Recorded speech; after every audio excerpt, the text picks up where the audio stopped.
Bonjour à tous, nous voilà chez Pangea. Aujourd'hui, je vais vous parler d'une méga machine, les amis. Mais ce sera tout de suite après le générique avec Francis.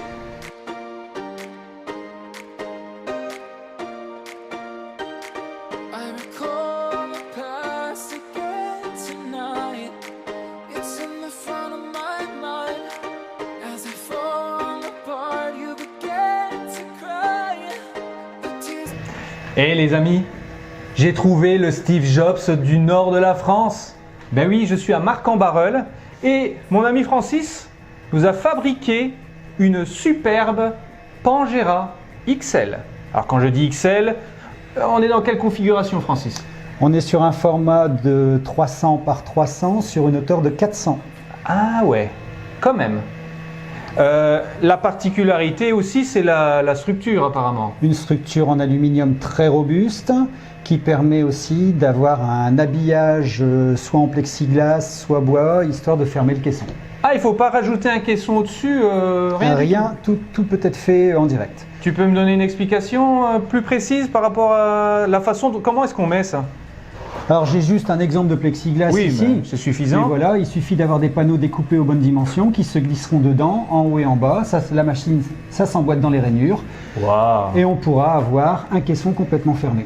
Ah, vous savez, je dirais qu'une chose, c'est la classe à Dallas. En plus de ça, je vois qu'elle est magnifiquement finie. J'ai déjà vu des machines avec de ce format-là, mais il y a les câbles qui traînent partout. Moi, ce qui m'a frappé dans ta machine, Francis, c'est que c'est super propre. Tu me dirais que cette machine est disponible dans le monde entier, qu'elle a subi tous les tests de rigidité, de ce qu'on veut. Elle est mais super propre. Est-ce que tu peux m'en dire plus sur la conception? La conception, c'est un projet que j'ai réalisé avec le temps où j'ai fabriqué la machine en fonction de mes désirs. Ouais. L'avantage aussi, c'est quand on crée une machine soi-même, on n'est pas soumis à un bureau technique, donc on a pu créer la machine, faire les pièces, les faire évoluer en direct. Ouais. À chaque fois, on n'est pas obligé de faire un brainstorming à dire pour faire évoluer une machine. On l'a fait, on se donne un rendez-vous dans 15 jours et on modifie une simple pièce. Là, je faisais tout en direct et j'ai pu permettre justement de fignoler et de finaliser cette machine dans des grands détails. J'imagine qu'une machine, je la qualifierais de professionnelle, ça coûte une blinde. Une machine peut coûter un certain prix, effectivement.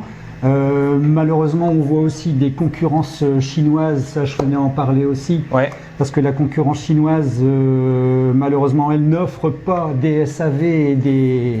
J'en ai fait les frais. Et des résistances aussi grandes. Nous, on est sur une machine qui a quand même une résistance mécanique assez forte. Ouais. On en a même fait subir à une, je t'ai montré tout à l'heure, des tortures tests. La machine qui actuellement est encore maintenant branlante fonctionne toujours malgré qu'elle a subi les derniers sévices. Eh ben dis donc.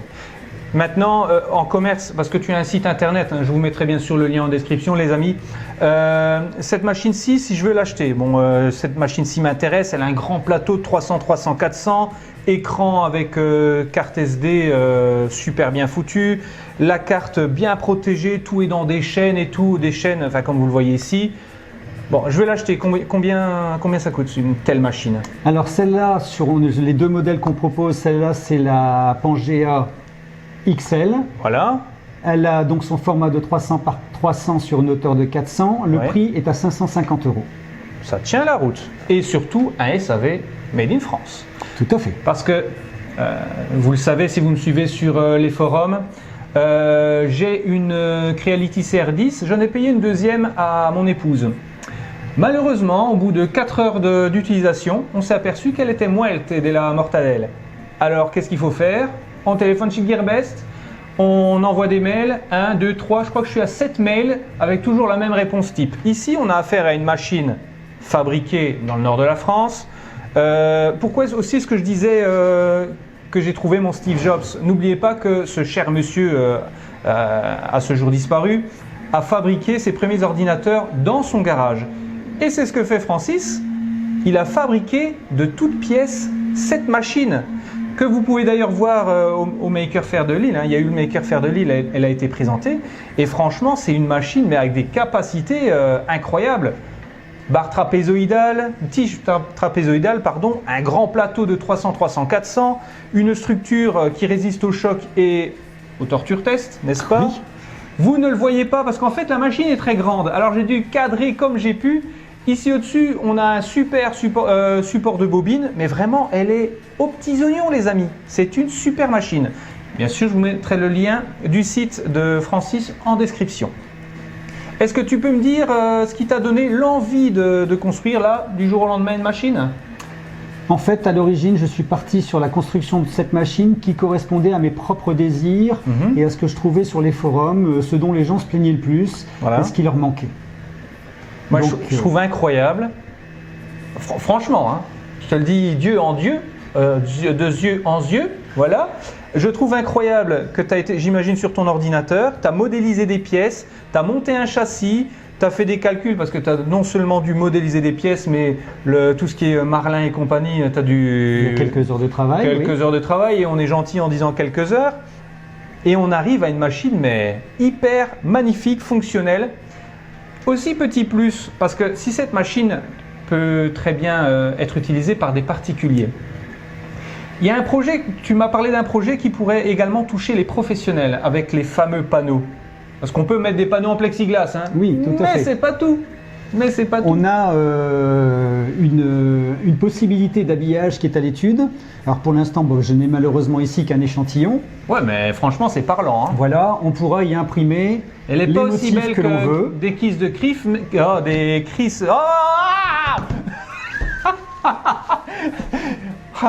Des kiffs de Chris, j'y arriverai. Elle n'est pas aussi jolie, mais franchement, l'idée est là. Voilà. Et l'avantage, c'est que c'est ce type de machine, on pourra l'habiller avec la publicité du professionnel ou du particulier. Bon, là, on est sur le côté, on verra peut-être certainement tout à l'heure. Ouais, je ferai une photo. Ça s'emboîte et on pourra tendre une toile tout le tour de la machine pour l'habiller, pour la décorer au style que l'on veut. Offrez une imprimante 3D à votre épouse, vous mettez une belle photo comme ça, c'est la classe, c'est la classe. Et alors, parce que je vois que la matière est très très résistante, c'est pas la petite toile, je suis sûr je peux saquer dessus comme un malade. Sans problème. Ça va pas se déchirer, c'est hyper épais. Donc ça fait office en fait cette toile de caisson finalement. On pourra rajouter en plus du caisson ou simplement mettre ça en décoration. Ça fermera aussi pour maintenir la chaleur interne de la machine. D'accord. Les vitesses d'impression de cette machine, plus ou moins, on est à… Tu me prends au dépourvu.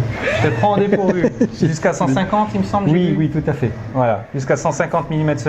Oui, parce que j'ai révisé avant de venir. On a fait un test aussi pendant la Maker Faire, comme je te disais tout à l'heure, où on a boosté la vitesse d'impression à 230%. Accidentellement.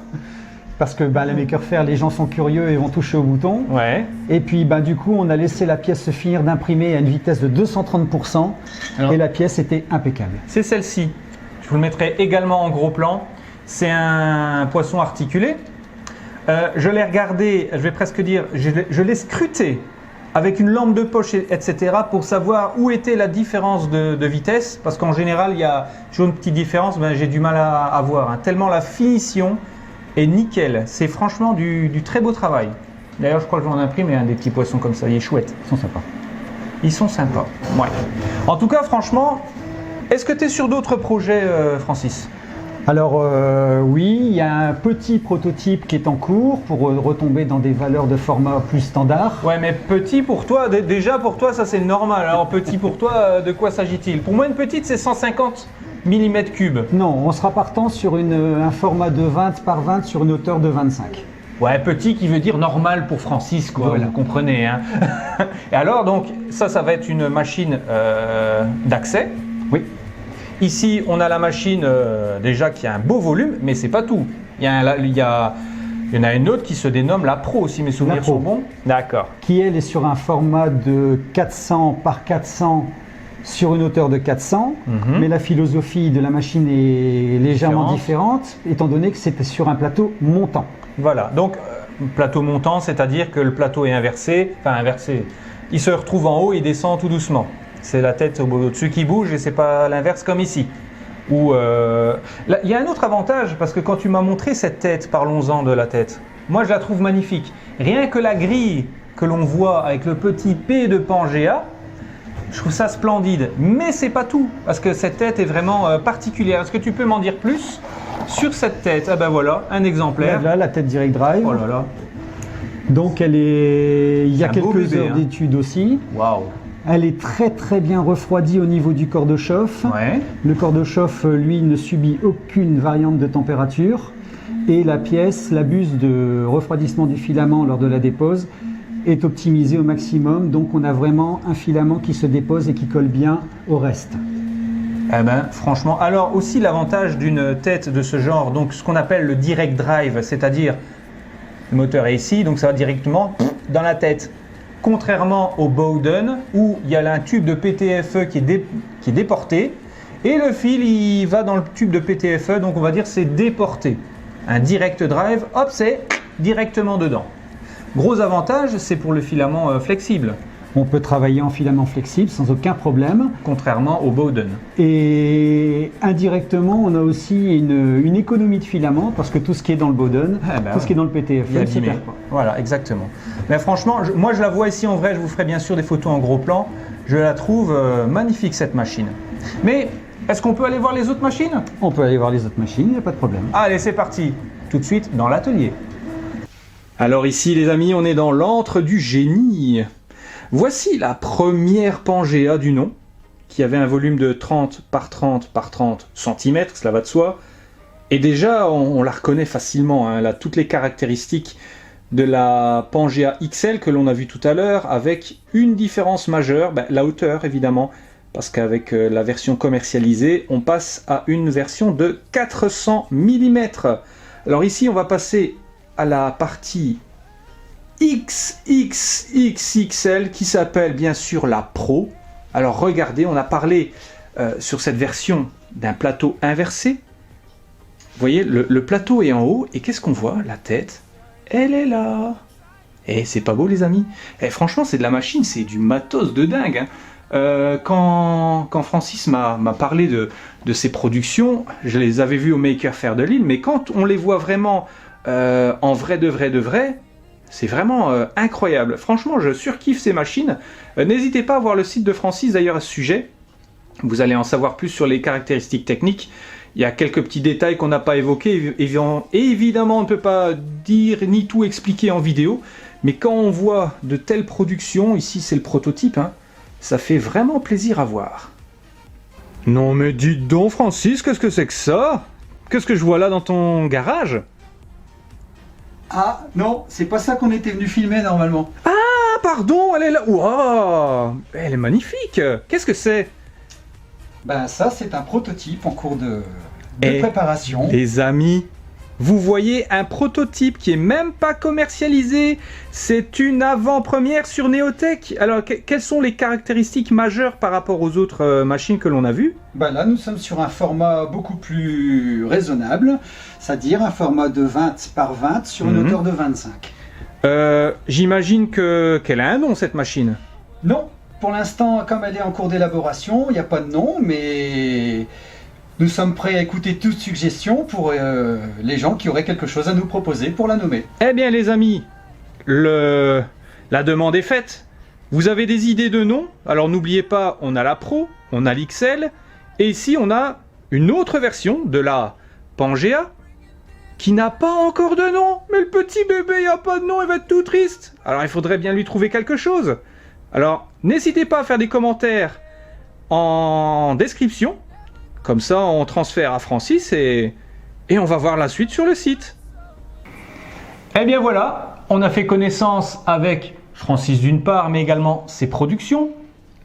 Nous, on va terminer avec un petit café. Et toi, tu prends quoi? Un petit coca.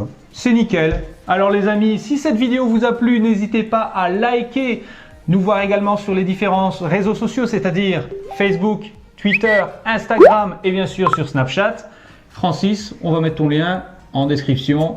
Aucun souci, à disposition si les gens ont des questions, qu'ils n'hésitent pas à nous contacter sur le numéro de téléphone ou par mail. Impeccable. Allez les amis, ciao!